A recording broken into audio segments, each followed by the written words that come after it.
Speaker Mike Johnson acknowledged just yesterday that he does, it looks like, lack the votes to actually pass Donald Trump's one big, beautiful bill that Donald Trump wants on the budget, which includes, of course, massive cuts, nearly $1 trillion to Medicare and Medicaid, potentially hundreds of billions of dollars overall to SNAP, and other critical social programs that his voters depend on to survive.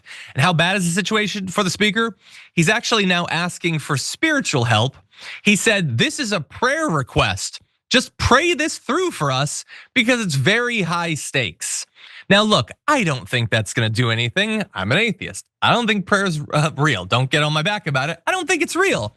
But I do think that if it were real, I think that God's probably got bigger fish to fry than helping you get past the goal line of your bill, which is gonna screw over those who are suffering the most and most need assistance from the government. That doesn't seem like the sort of things that Jesus was talking about in the New Testament, but I don't know. He's the one who's supposedly obsessed with the Bible. But anyway, he acknowledges that there may be more than one Republican who is currently against the budget plan. And we're gonna give you the rundown of that because it's important. Remember, he has a very narrow margin in the House, a historically narrow margin. And so he does say, even though there's more than one, I think they'll fall in line. He said, I don't think anybody wants to be in front of this train. I think they want to be on it, which is a threat, basically, that you're gonna be run over by a train if you vote against this. But he says, and people come in with genuine conviction, about the debt and the deficit and about these issues. But I'm often reminded, and I remind my colleagues all the time, what Ronald Reagan reminded us. I'd rather get 80% of what I want than go over the cliff with a flag wave. But again, it's not going over the cliff with a flag wave. It's sending your constituents over the cliff, which probably isn't great for your career. When you know that your constituents depend on these programs and you're gonna give a big old thumbs up to cutting them, screwing over your constituents, how is that gonna work out for your career? And specifically, the programs he's talking about, moderates in the House, Republicans, moderates, have asked for assurances that Medicare and Medicaid won't be cut. You're not gonna get that. At least not this round, at least not until you kill this big, beautiful bill. Representative Tony Gonzalez said, while we fully support efforts to rein in wasteful spending and deliver on Trump's agenda, it's imperative that we do not slash programs that support American communities across our nation. But they are, that's what the bill already is. So I can't see how Representative Tony Gonzalez is gonna support it. Again, $880 billion in Medicaid cuts over the next decade.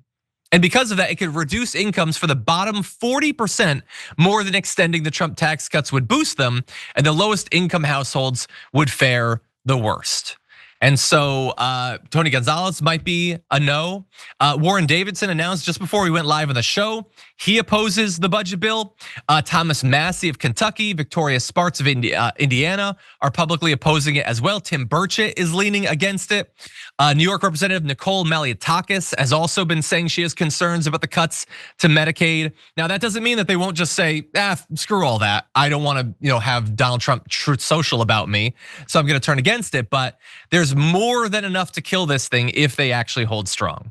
Yaz, do you have any kind of prediction based on what you've been seeing?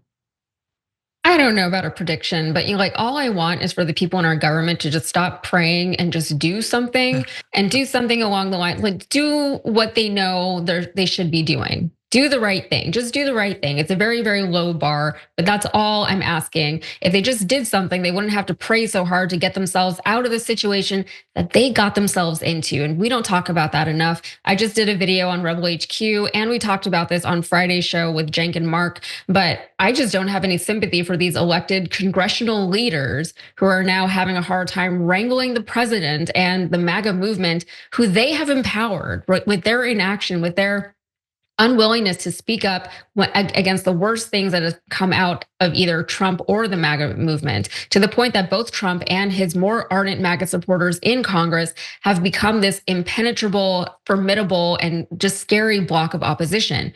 But this is what was always on the table. We always knew that they were gonna be coming for Medicaid. We always knew they were coming for Social Security, for these big money, big single item tickets. Because if they want to cut back $2 trillion from the budget, right? If they give people $2 trillion worth of tax cuts to the wealthy, they have to balance that book somewhere. That's how accounting works. That's how government works, right? They have to find that money elsewhere to pay for those tax cuts. You're not going to get it from any of what is on the Doge website right now. Elon Musk Mhm. keeps saying that he found $55 billion worth of cuts in the government, of fraudulent spending, or whatever he's calling it. It's not there. If you add up the numbers, it does not add up to $55 billion. So, for all of his talk of transparency, he is being wildly not transparent with the American people. And for some reason, some American people are still supporting everything that he's doing in our government, and they're not thinking long term at all. They think that this is somehow going to benefit them in the long run, and it will. There's no way that this is going No. to benefit the actual American people as they keep cutting and cutting and cutting and cutting from our social services and from things like infrastructure, the things that we pay taxes for. No one's going to argue that they can spend that money better, that they can spend our tax dollars better. Most of the arguments that we have in government, in politics, has to do with how tax dollars are being spent. We want more money over here, some other people want more money over there. But what is happening right now, just completely cutting money from entire budgets and cutting staff down from entire departments, is not going to help the American people. And now they're coming for Medicaid. They're also cutting down the IRS. It's not going to be good for people at tax time, but it is going to be Yeah. beneficial for the wealthy at tax time. So don't want to be like, I told you so, but we all knew this was coming. Yeah. And when they do it, we're gonna see if Republicans will actually stand up against it. And if not, if they do all of these cuts, what Republican voters will actually think about it. They're going to pray about it. Yeah, probably. My final point, there was this big debate, like why did people turn for Donald Trump? Was it economic stuff? Was it, racism, transphobia, misogyny, and all of that? And I think it's probably a mix of both. But whether you think it was like all of the isms or whatever, these Republicans damn sure seem to think that's why it is. Why else would they be taking these conservatives who said, I want help, like economic help? The economy's just not strong enough with Joe Biden. I need help. And they say, screw off, we're gonna give $5 to $10 trillion to the wealthy, but don't worry, there won't be a trans opera in Argentina. Don't worry, your family's screwed. Your kids are never going to college. You're never going to own a home. But don't worry, some black dude in Boston won't have a government job anymore. Don't worry, you can say transphobic slurs on Facebook. The only stuff they're giving you seems evidence that they think it's the isms that are driving this group. I don't necessarily think that, but why is it the Republicans govern like they think that? But I can't wait for them to prove me wrong.